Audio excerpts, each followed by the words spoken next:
Dr. Insanity, woman doesn't realize her Tinder date is a killer.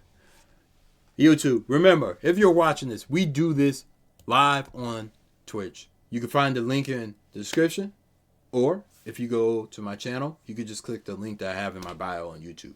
It's pretty simple. Same name as that. Love to have you guys join with us. Let's go ahead and watch this. I feel like this one is going to be heavy, so let's do it. It's December 1st, 2018. CCTV records 22-year-old Grace and her Tinder date, Jesse, getting ready to leave a bar. They had just met a few hours ago, but already they're about to head back to his place. From the outside, everything seemed to be going perfectly well. About to head back to so his well, place. in fact, that soon after they could be seen heading to a nearby hotel and up to Jesse's hotel room shortly after. Nobody could have expected that this was the last time Grace would ever be seen alive. Dude, that is terrible. That is terrible. To go on a date and that is the outcome? Nah, man. I ain't jocking that at all. We ain't jocking that. Next day happened to be her birthday, and nobody was able to reach her all day. Birthday? And the same was true even days after. It was like she disappeared off the face of the earth. Her friends and family quickly reported her missing, but to no avail. Meanwhile, Jesse was recorded on CCTV out and about, going up and down the elevator, carrying cleaning supplies, and what appeared to be a suitcase. A suitcase with contents that would shock everyone to the core. I already know. I already know, man. I just stuff like this is like, it makes you, like, almost makes you kind of angry in a way, kind of mad, because it's like, bro, like, that person does not deserve that, and then like, what in the hell is wrong with you? And what's even worse, the killer had another date lined up. And if the cops don't intervene and arrest him quickly, this girl, as well as countless others, could fall victim to this very same man. Do you think they were already on to this? Tell me what happened last Saturday. From the beginning? Yeah. At 5:37 p.m. on December 1st, 2018, Grace, who just finished a backpacking journey from England to New Zealand, leaves her hostel to meet Jesse. Meanwhile, Jesse is having pre-date drinks at a So this is like New Zealand then, okay? local bar, downing several beers before the date begins. In fact, as he leaves the bar, you can still see at least 4 empty bottles sitting on the table. 4? They meet in a popular spot where there's plenty of people, making Grace feel safe while she meets her date for the first time. But this will be a false sense of security, as Jesse has no plans to try anything untoward in public. He's going to wait until they're alone. Suspecting nothing, Grace accompanies Jesse to a bar where they drink together. Wait, I just want to ask one question. This is my one question for this. I know we're so early on into the video, but like, is this like his first time doing this, or are there like other people that they just genuinely do not know about? That's one thing I want to know by the end of this video. Together for over an hour before they head for a Mexican bar at 7:15 for more drinks. And yet another bar named Bluestone Room around 8:30 p.m. This will be where Jesse Many bars? tries his luck and sees if he can get a little closer to Grace. At 8:54, they share their first kiss. This is when Jesse takes a trip to the bathroom and where Grace sends her very last message to anyone, telling her friends that it's going amazingly well and that she just clicks with him so well. I'm so upset. Ah, man. I wish. I wonder if anybody has a location. She's probably excited to spend the night with a man that she genuinely likes. She could have had no idea that instead, he was about to end her life in one of the most horrific ways possible. The next morning, Grace's phone starts to receive a ton of messages. It's her birthday. What? And there are plenty of friends who want to send her their best wishes. There's no way. Every one of these messages goes unanswered. The first sign that something is wrong is at 8 a.m. when Jesse enters the very same elevator, this time on his own, throwing the camera a suspicious glance. If you think he's just getting the birthday girl a morning coffee, then think again. During that night, Jesse killed Grace by strangulation, and now he's going to try and do everything he can to cover up his crime, and he needs to do it quickly, because he's already got another potential victim lined up. By 8:07 a.m., Jesse is in town and about to start the most eerie shopping trip possible. He starts at the warehouse on Elliott Street, where he buys a suitcase that he plans to hide Grace's body in. He checks out the width and depth of the suitcase to make sure it'll fit her, so he can dispose of her body before anyone can catch him. Then, 25 minutes later, he makes his way to another store, where he buys a number of cleaning products that will be used to clean up the murder scene. Then he And I guarantee you, that stuff's probably, he did not do a good job regardless of the situation. returns to his apartment for a number of hours, reappearing at 10:40. Like, this is just level of level of stupidity. You really think you that smart? That you think you could do this and get away with it? It's crazy. 2 a.m. before he jumps in a taxi and Apex car rental where he rents a car. New Zealand crazy. But man. it's what he does next Is that's this New truly Zealand? New shocking Zealand? and puts pressure on the cops to discover and solve his murder as quickly as possible. As Grace's body lies in the apartment, Jesse goes on a date with another girl he'd met on Tinder. Given that he has all the equipment ready to hide one body, it's speculated that he planned this to be his second victim of the day. As he arrives at the bar, Jesse is wearing exactly the same clothing that he wore the night before, possibly the same clothes that he wore when he killed Grace. We are not sure whether Kempson was as pushy in his initial messages to this girl, but what we do know is that the conversation he struck up with her during the date not only brought up some major red flags, it downright terrified her. Allegedly, he wanted to talk to her about where to hide a dead body from the police. Right away... What?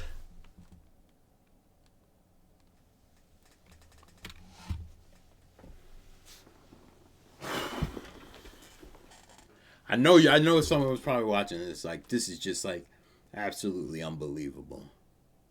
But it ain't right. There's just no way. There's no way it is all right up there. There's no way it's all right up there. And I don't care if it is or not. You did what you did. You need to sit down. The date is over, and this girl's instincts may have just saved her life. Good. It's hard to imagine the horror that she would have felt when she learned the truth about the man she just walked away from, certain that he likely had the same fate lined up for her as he did with Grace.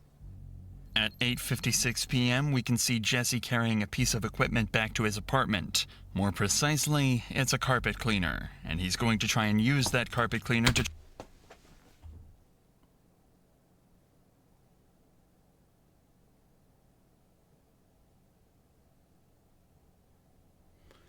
If I'm at the front office, my head, if I'm at the front desk, my head is already going off. Because it's like, dang, this dude just came in with a suitcase.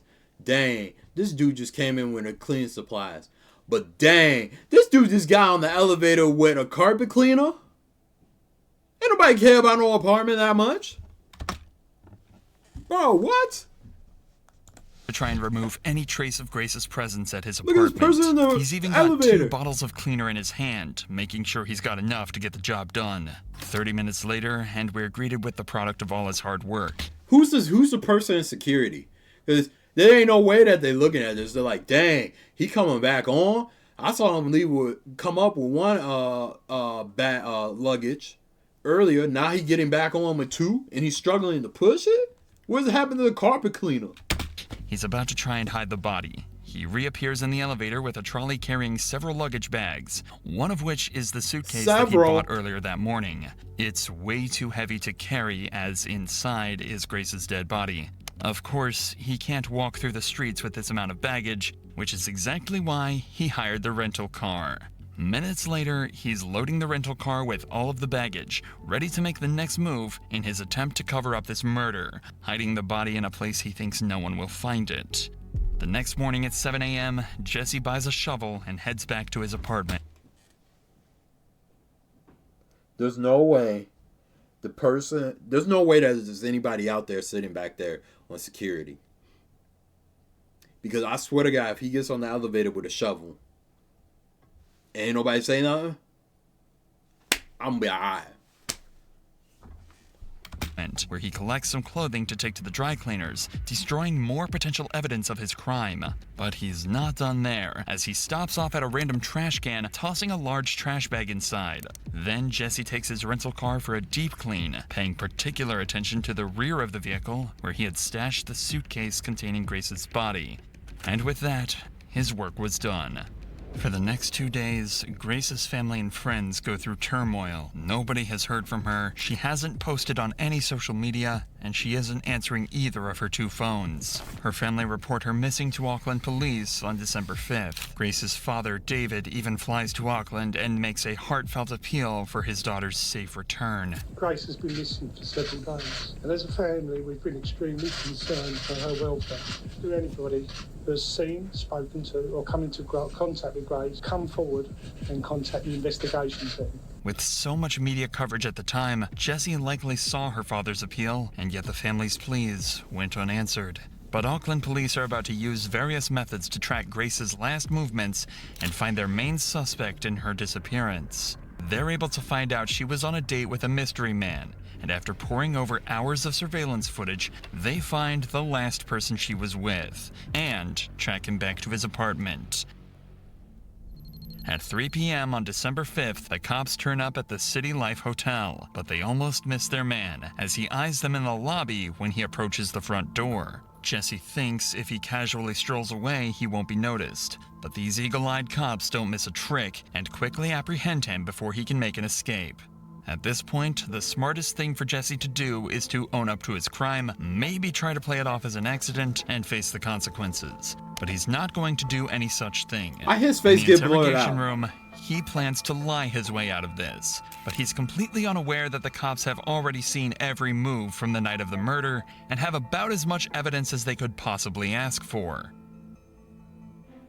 At the start of the interview, he has no reason to lie, as he's just recalling the events before the murder. Tell us about Grace. So I was talking to Grace on Tinder. Yeah. We'd matched on Friday. I saw that we'd matched the next day on Saturday. And then we met at Sky City. And then we decided that we were going up to Andy's Burger Bar, which is on the first floor.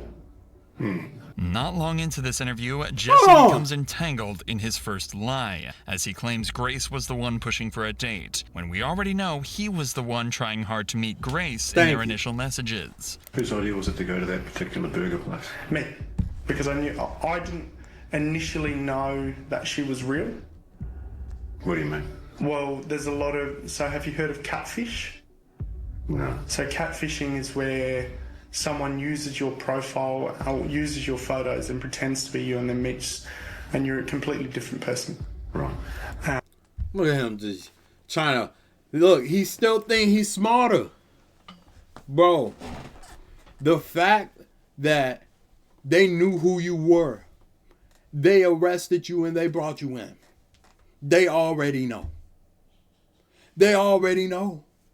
So you gonna sit here and lie? And why does he get his face being blurred out? What's going on in New Zealand? Put that on a poster. And it's on Tinder. It's all about the way you look. And so if they use more endearing photos, you're more likely to swipe for them. Okay. I don't care.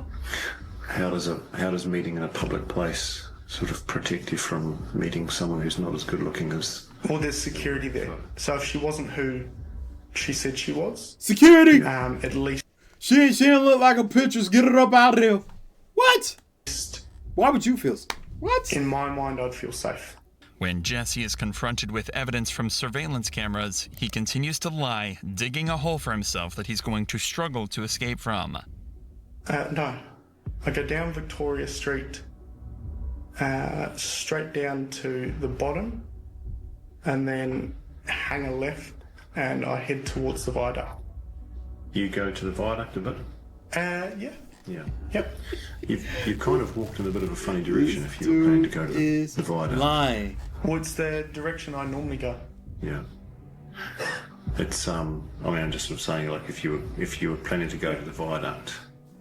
I normally go down Queen Street and then cross at the bottom of Queen Street, go through The bottom is crazy. the containers, and then walk along the wharf. Yeah. Is there a particular reason you were going to do that? I feel safer down that way. What? The cop obviously suspects something strange here. Jesse's behavior and responses don't seem to line up or make sense at all, and if Jesse is lying, it'll only take a good few questions to throw him off completely. So the cop starts to apply the pressure, Let's see this sending cooking. Jesse into panic. Actually don't know if she's been murdered or not yet. She may be alive and well. Okay. But she might also be dead. Okay? And it could be that you've done it.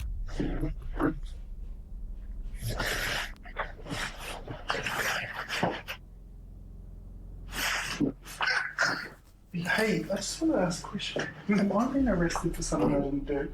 You haven't been arrested, mate. Oh. No. Oh. Holy.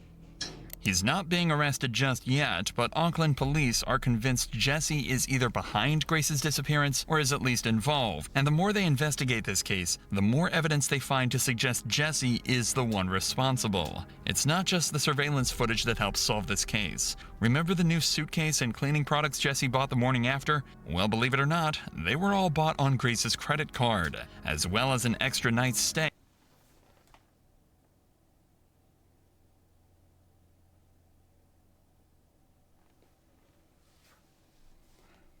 When I tell you that there's a lot of stupid people, I want you to start looking around you. Because they might just be sitting around you, bro. This has to be the dumbest crime we have ever seen. He better be locked up for the rest of his life. Plus another lifetime. Plus another lifetime. But this has to be by far the dumbest thing we have ever seen. And he gonna sit there and try to lie?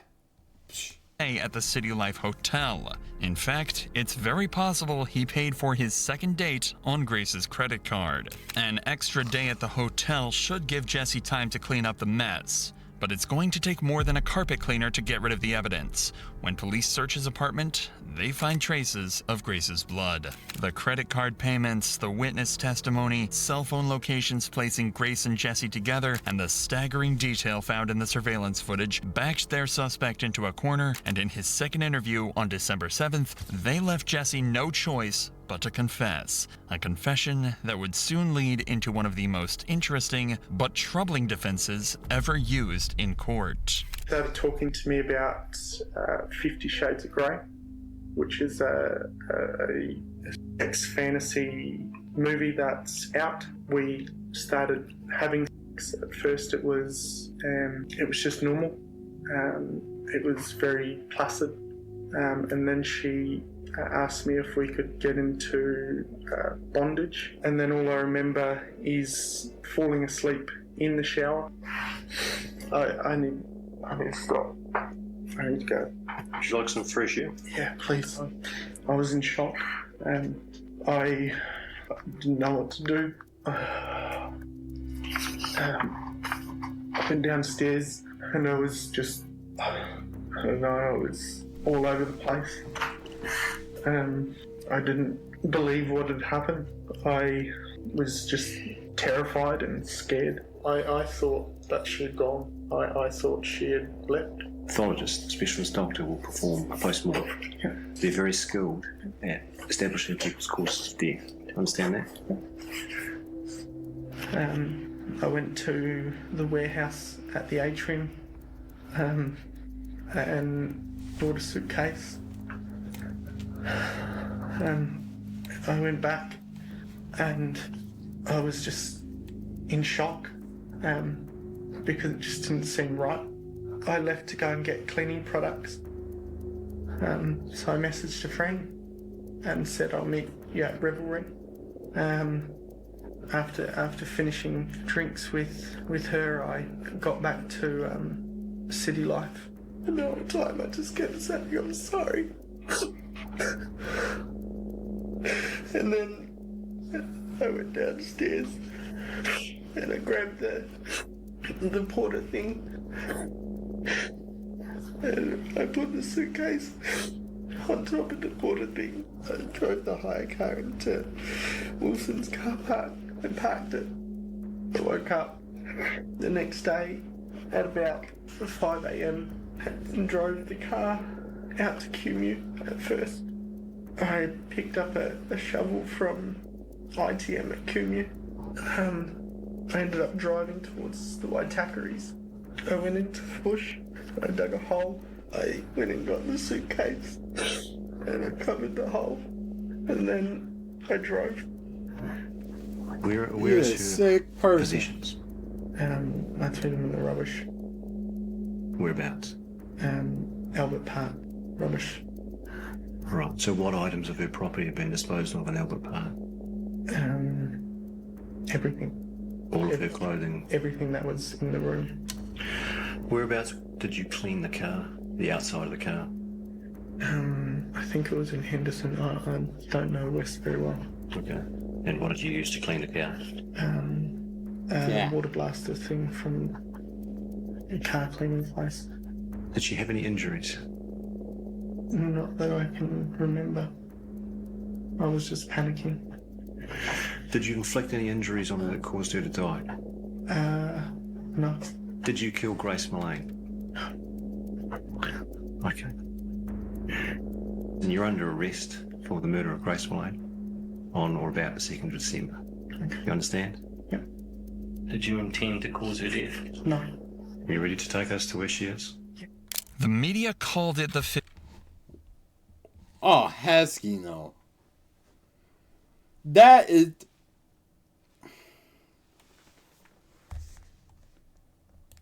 Look at this.